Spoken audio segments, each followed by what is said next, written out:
Alright guys, shout out sa lahat. Welcome to Ship Mike Vlog. Yan. Ang ship's life natin ngayon, di tayo guys. So shout out sa lahat guys. Papakita ko sa inyo guys. Ito yung view ng Ikalawit guys. Ayan. So dito ako sa Burubundukin na mali. Galing ako doon. So yan yung dagat nila guys. So yan yung bato-bato kasi low tide ngayon. Diyan kami nanguha nakaraan ng clams.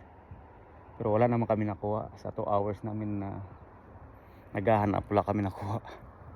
Baka hindi lang namin alam kung paano. Sa iba yung ano nila dito, buhangin tapos bato-bato, hindi tulad sa atin na corals talaga. Yan bato-bato yan eh, tapos muddy siya, yung parang buhangin lang, tapos may halong mud dito yung dito sa gilid, pero doon puro buhangin sa bato. Pero akala nyo malapit lang yan guys, pero pag nandun kayo malapad pala yan. Malayo pala yan, dagat na yan dun. Pero pag high tide, yung dagat dito, abot dito sa gilid ng ano na yan, bangin. Hindi kita yung mga bato-bato na yan guys, tabunan. So ngayon ito, dyan sila nanguhuli ng char guys. Pag may lambat ka dyan, maano ka dyan, marami ka makukuhang char, lalo ilagay mo sa gabi, kunin mo kinabukasan. So ayun yung port nila guys. So yung pantalan, mayroon doon na ano, parang Canadian Coast Guard doon. Kikita niyo yan. Yun, may barko doon. Yan, may barko doon. So yan. So doon tayo nakatira guys, sa pulang bahay na yan. Yan. Wala na yung jeep dyan, kanina may jeep na pula dyan. So yan pa yung araw pa, sunset na. So ang Aksarnet yung hotel doon sa kabila. Doon kami, doon yung airport, malapit sa airport. So, dito kami sa likod banda. So ayun, may mga bahay pa doon sa malayo. Yan tawag ito, Dapik patawag nila doon. So yan. So kita niyo yung bundok na yan guys, may mga ice pa. Ayun. Ayun. Ayun, may mga ice na. So nagsisiro na dito yung temperature.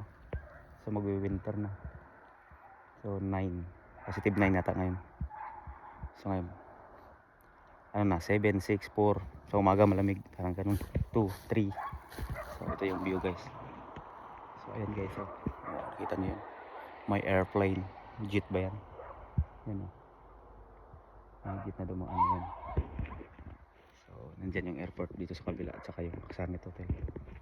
So ngayon yan mayroon doon parang barge na kargahan ng mga scrap yata yan.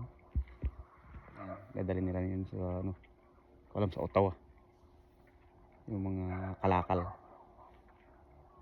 So dyan nangingisda yung mga ano guys, minsan pupunta rin sila sa malayo. So kung pumunta, maghunting sila, sakay sila ng bangka, punta sila sa ibang isla-isla, doon sila manghunting ng caribou.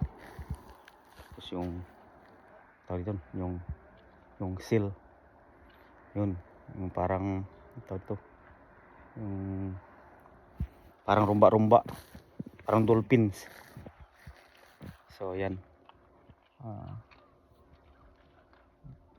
doon sila pupunta sa mga malayo na walang ganong pamahay. So doon yung mga kuha sila ng mga wild animal. So yung most na inaan nila dito ay caribou. Yan. So di up natin ngayon, papasok tayo bukas. So ayan, ganyan. Doon saan ako pupunta guys. So tamo, walang kahoy dito guys, shout out, wala palang mga kahoy dito, puno ng kahoy. Kaya wala dito forest fire guys, puro bato lang, saka itong mga damo-damo. Actually doon banda may mga berries doon sa ibang part ng island or doon sa kabilang bundok na walang ganang tao.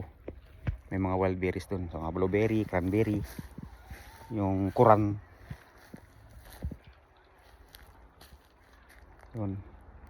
So dito wala ganun, pumunta ka doon sa malayo.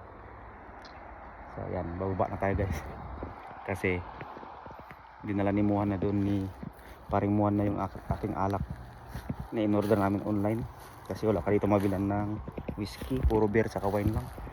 Ayan guys, bababa na tayo kasi iniwan niya lang doon sa labas, doon sa may barbecue machine niya nilagay, tinakpan. Nahirap na baka madaanan ng ano, ng ravens na ano, lumalakad, dalawa ang paa din, mga pana. So ayan guys, ang ano dito guys, tinan nyo ito, malambot, maapakan. Yan, yan. Tama yan, no? Yan. Kaya kanina muntik lang ako bumaon eh. Yan, no? Yung ano kasi to guys eh, yung bato. Parang tinubuan ng mga lumot. Yan. Kaya minsan, yung bato, hindi balance ba. Kaya yan. Mga ganyan, no? Tubuan ng parang damo-damo na yan. So, ingat-ingat din.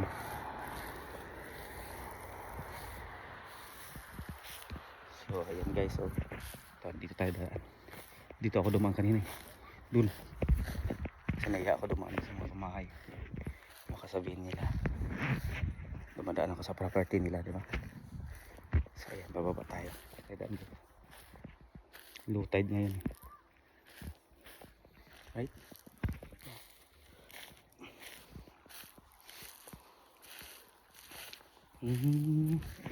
Alright guys, thanks for watching. God bless us. Cut to see my vlog.